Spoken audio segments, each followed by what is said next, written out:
eles são fundamentais para a gente entender essa ideia, né, esse conceito de trindade. E aí essa afirmação do monoteísmo judaico, né, é que realmente faz com que a gente venha reconhecer esse único Deus, né? E aí a gente não pode ter a ideia de achar que é uma história contraditória, né? Uma ideia contraditória à doutrina da Trindade. Não, não é isso. Não é. Não está se contradizendo.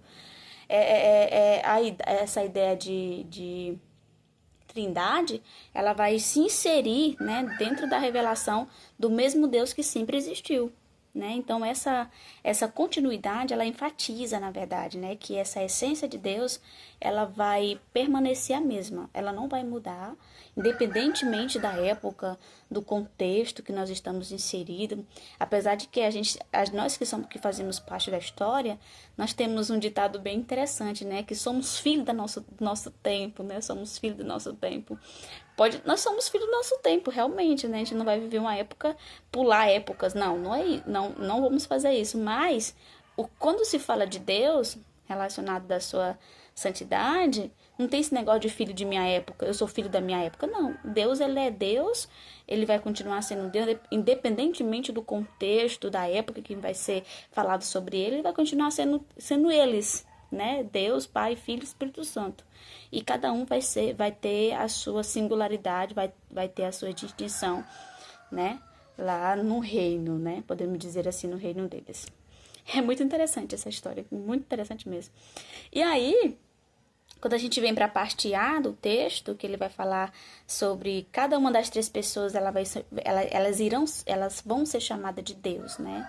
Jesus vai ser chamado de Deus, o Espírito Santo de Deus, e o próprio Deus é o Deus, né? E o que a lição ela diz a respeito dessa questão, né? Ela fala assim, ó, que a mesma Bíblia, né, que ensina que há apenas um Deus, essa mesma Bíblia fala que cada um desses seres, eles são singulares. Então, esse termo Deus, ele vai se aplicar a todos eles, né? A Jesus e Espírito Santo, é isso que eu quero dizer. E tem base, e tem fundamentação bíblica, né? Tem citações que vai comprovar isso. Aí você pode ir lá em Filipenses 2:11, eu não vou abrir aqui minha Bíblia, porque vai ficar muito longo o vídeo, né? Então, vamos por partes. Vocês pesquisam aí, tá bom? Se quiser, eu posso até colocar referência aí para vocês olharem depois. E aí tem também Colossenses 2:19, que vai ratificar essa ideia, né, sobre esse assunto. Nós temos também Atos 5:3 e 4, né, que vai reafirmando isso de trindade e deles seres singulares, né, seres distintos entre eles, né? Ou seja, a Bíblia, ela não apenas afirma essa questão da existência desse único Deus, mas também ela reconhece essa questão da divindade, né, de cada um desses seres, né, dessas três pessoas, da Trindade, né? Então, essa compreensão, ela se torna, na verdade, essencial para a nossa fé. Como eu sempre estou falando, afirmando aqui, né, reafirmando. Porque cada um desses seres, ele é uma parte de Deus, né, podemos dizer assim. Mas mesmo assim, plenamente, podemos inserir essa palavra, eles têm a sua essência, né, isso tem a sua singularidade, como eu já falei, né. E aí, como eu disse, que cada um deles são chamados de Deus, cada um deles também são chamados de Senhor, né? Todos os três são chamados de senhores, né? Isso a lição nos traz. E o que a lição fala nessa parte aqui, nessa terceira parte, né? Ela fala que ela vai destacar, né, as três siglas das consoantes, né, do nome Yeshua, né? Isso que eles falam, YHWH, né, que é o Senhor, que na verdade é o nome, né, é o nome que se dá a Deus. E esse nome, ele se insere, e ele também são considerados também Yeshuas, né, tanto Jesus como o Espírito Santo. Então, vai se enquadrar para eles também, né. Ou seja, em outras palavras, a gente pode dizer o quê? Que a utilização desse termo Senhor, né, que também é Yeshua, que é o nome do Senhor, para cada uma dessas três pessoas, né, dessa trindade, ele reforça essa ideia dessa igualdade, dessa divindade entre eles, né? E esse tetagrama dessas consoantes que eu falei, né, YH, WH, ele representa o nome pessoal de Deus, como eu já falei anteriormente. E aí vai se aplicar a Deus, a Jesus e a Espírito Santo. É isso que eu quero dizer, é isso que eu quero que vocês entendam, entendeu? Que também para mim foi um pouco assim, para me compreender isso, mas se estudando e pesquisando que você consegue encontrar um lugar para você, né? E de compreensão, podemos assim dizer, das escrituras, né? E temos a parte B desse primeiro tópico, que ele vai falar sobre o monoteísmo bíblico, que não contradiz a trindade, né? Então, o monoteísmo bíblico, ele não vai contradizer essa relação, essa ideia de trindade, né? Olha, veja bem o que a lição ela traz pra gente. Ela fala assim, ó: ouve Israel, o Senhor nosso Deus, ele é único Senhor. Isso está escrito em Deuteronômio 6:4, né? Então, bem, aqui nessa frase, quando ele fala ouve Israel, o Senhor nosso Deus é o único, essa é a confirmação, né? É a confissão de fé, né, do judaísmo.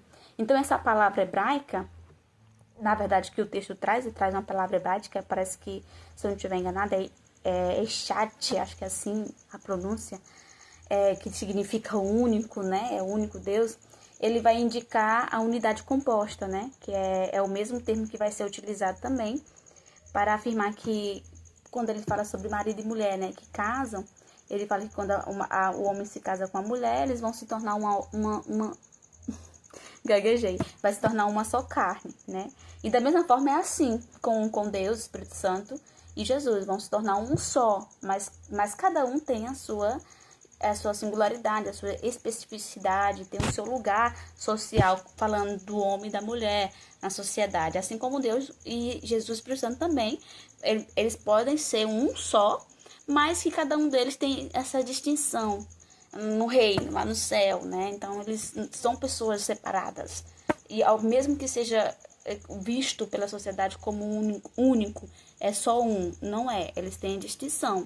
E dentro das frases do próprio Deus, Jesus, a gente consegue entender, né? Quando, por exemplo, tem uma frase que Jesus fala assim, ó: quando Jesus morre e ressuscita, quando ele sobe, né, para os céus, aí ele fala que as pessoas começam a olhar para ele e fica assim, preocupada do que poderia acontecer, o que vai acontecer agora, que Jesus não está mais aqui conosco. Aí ele fala, olha, o mesmo Jesus que vocês estão vendo subir, vai ser o mesmo que vocês um dia irão ver descendo para buscar vocês, mas não vos preocupeis, porque eu vou deixar o Consolador com vocês, né? Eu vou deixar o Consolador, ou seja, vai deixar uma parte de Deus com vocês, né? Uma parte do Senhor com vocês, né? Vocês não vão ficar só. Então, aqui tu já consegue ver que o próprio Jesus já começa a mencionar, né? Essa ideia de Senhor, de Deus, dessa separação e ao mesmo tempo dessa união entre eles. Eu não sei se vocês estão conseguindo entender ou se eu estou bagunçando mais a mente de vocês. E aí a gente continua observando, né, como aqui a gente vê como ele foi visto no Velho Testamento, né? A gente viu ali, para fechar esse raciocínio, tu pode se lembrar também da Torre de Babel, né?